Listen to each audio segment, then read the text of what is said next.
Let's talk about Jordan Davis, one of the best players in Georgia's on Georgia's roster, and perhaps the key or a key to a successful 2021 at Georgia. Make certain that you're sticking around for Stuckey Scoop at the end, where we're giving you a little insight that we don't give other places. Jordan Davis. This is what I was told by someone in the SEC about Jordan Davis. He started knocking people back.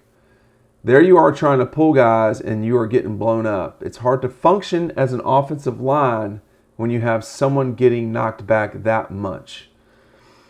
We're going to see how much Jordan helped himself coming back for a final season in Athens. I mean, it totally seems to me like he could be a top 32 player in the first round guy in the NFL draft. I think that's completely in the realm of possibility for sure. But it is certainly money on the table time for Jordan. He is a guy that when you're at this point in your career, folks want to see big things. And it's hard for an interior defensive lineman to show, quote, big things. But he's a guy that there's a lot of fear in the SEC about. A lot of folks did not want to see Jordan Davis come back to Georgia. When you look at Georgia's defensive line, got Jordan Davis, Devontae Wyatt, Julian Rochester has come back, Trayvon Walker, Tremont Walthour, Carter, Stackhouse, Brinson, Norton, Mitchell, Logue, Jefferson, Dean, and Ingram Dawkins. You got 12 guys, well, really 14 guys on the defensive line. But Jordan is the premier guy. I do not want to skip over Devontae Wyatt, who is a very good player for the Dogs, for sure. But Jordan is the guy that makes this thing go, because if he's getting double teamed or if he's knocking people back, it is hard to function as an offense. I mean, offenses want to be pretty.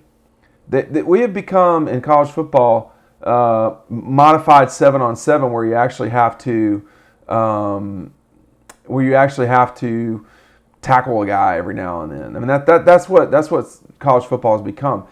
Jordan makes it even harder to run. Go back and look at the Peach Bowl or any game that Jordan played in. You'll see Kentucky. I'm trying to remember if he played against Kentucky, but the bulk of games are not like the Georgia-Kentucky game where it's just trench warfare. It is 7-on-7. So when you need to get the run game going, it becomes even that more difficult with someone like Jordan Davis sitting in the middle. I think, to me, the biggest thing for Jordan is he completely in shape so that he can go 12 games regular season? Because if you're not, you could possibly get injured. I mean, it's just what it is. Then you could just get injured for no reason. There's that too. Nobody's cheering for that. But, Jordan can be a gregarious, happy guy. He can be emotional for sure. He's what you want in the middle of that line. And he is the one that's given everyone fear. They are worried about Georgia's front seven out there. It's a good group. I mean, when you look at the pass rushers are there, but then you also have Nakobe in the middle. You have Tyndall and Walker, who have been good players for Georgia. You got Sorey coming in as well. I don't think Chaz Chambliss will immediately have an impact, but over time he is a very good pass rusher. But Jordan Davis takes away your ability, takes away an offense's ability to do what they want to do. If you want to run and get 3 yards, 4 yards, you have to confront yourself with Jordan. If you can't go straight line, which is where Jordan's going to be dealing with, or Devontae or whoever, if you can't go straight line, that means you got to go outside. That means the linebackers have the capability of getting there. He's just nothing but trouble. And and you could see a season ago when he was not in the game, when he was not playing for Georgia, it was really problematic. And I said, hey, he doesn't rush the passer. Well, he had three pass rushes against Cincinnati. So I stand corrected.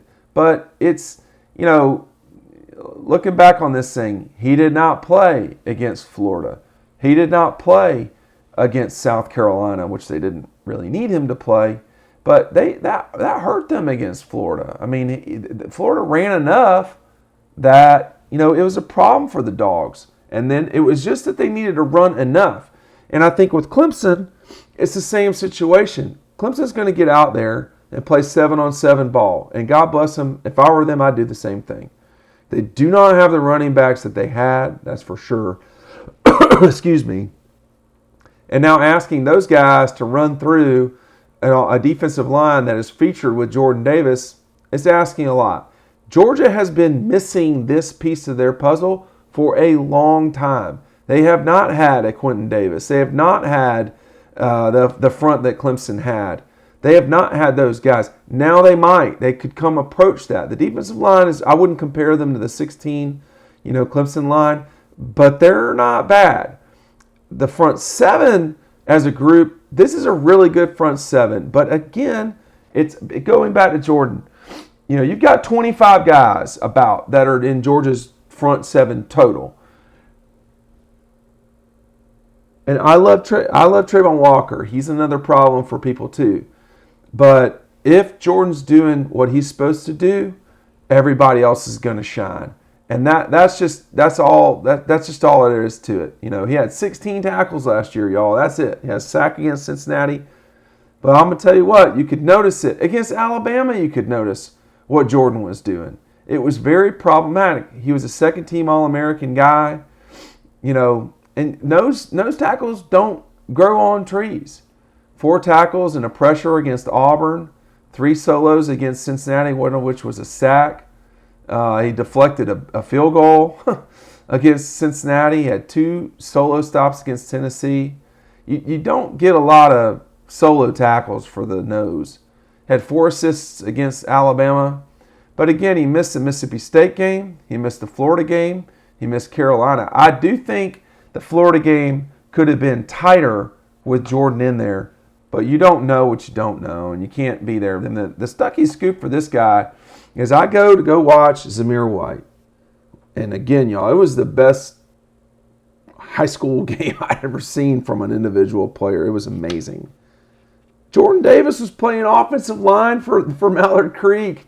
It was crazy. I mean, he stuck out. You could see how huge he was, but he was playing left. I think he was playing left tackle. It might have been right tackle. He was playing tackle. I think it was left tackle. And Zamir, I just wonder what it would have been like had Jordan Davis played against Zamir White right in the middle of that the defensive line.